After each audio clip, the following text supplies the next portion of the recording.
बिहार में चुनाव की तैयारी में सिर्फ पॉलिटिकल पार्टीज ही नहीं, इलेक्शन कमीशन भी जुटा है। आज चुनाव आयोग ने बड़ा फैसला किया।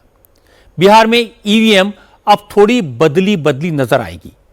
ईवीएम पर उम्मीदवार की कलर्ड फोटो दिखेगी। पहले के मुकाबले ज्यादा बड़े अक्षरों में उम्मीदवार का नाम और चुनाव चिन्ह भी होगा।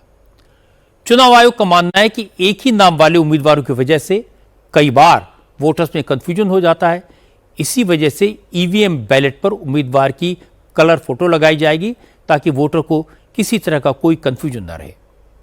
इलेक्शन कमीशन की तरफ से जारी प्रेस रिलीज में बताया गया कि अब ईवीएम के बैलेट पेपर पर उम्मीदवार का चेहरा फोटो वाले स्पेस में 3/4 हिस्से पर छापा जाएगा ताकि वोटिंग मशीन पर उम्मीदवार की तस्वीर क्लियर नजर आए, वो आसानी से ईवीएम पर उम्मीदवार को पहचान सके। और इसके अलावा उम्मीदवारों और नोटा के सीरियल नंबर इंडियन न्यूमेरिकल्स में बड़े के मुकाबले बड़े और बोल्ड फॉन्ट में छापे जाएंगे। इसकी शुरुआत बिहार के चुनाव से होगी और इसके बाद सभी इलेक्शंस में ये नियम लागू रहेंगे। इलेक्शन कमीशन इलेक्टोरल सिस्टम में पारदर्शिता लाने की कोशिश कर रहा है, वोटर लिस्ट को दुरुस्त करने में जुटा है, लेकिन बिहार में आरजेडी और कांग्रेस के नेता इलेक्शन कमीशन पर लगातार कीचड़ उछाल रहे हैं। इसीलिए आज अमित शाह ने राहुल गांधी को निशाने पर लिया। अमित शाह ने कहा कि कांग्रेस चाहती है वोटर लिस्ट से घुसपैठियों के नाम न हटाए जाएं, क्योंकि राहुल गांधी घुसपैठियों के भरोसे चुनाव जीतने का सपना देख रहे हैं, लेकिन यह सपना कभी पूरा नहीं होगा।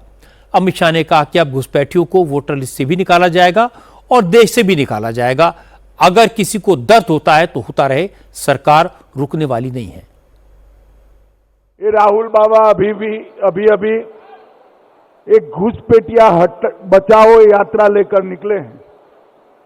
मुझे दिल्ली वाले बताए अपनी मतदाता सूची से घुसपैठियों को हटाना चाहिए या नहीं हटाना चाहिए? अरे जोर से बोलो, हटाना चाहिए या नहीं हटाना चाहिए? किसको बचाने निकले हैं? एक कांग्रेस पार्टी घुसपैठिया बचाओ यात्रा लेकर निकली है। मैं आज इस मंच से देश की जनता को कहने आया हूं, बताने आया हूं कि इनको पहचान लीजिए। वो चाहते हैं कि घुसपैठिए हमारी मतदाता सूची के अंदर बने रहें, क्योंकि उनको भारत के लोगों पर भरोसा नहीं है। घुसपैठियों के आधार पर चुनाव जीतना चाहते हैं।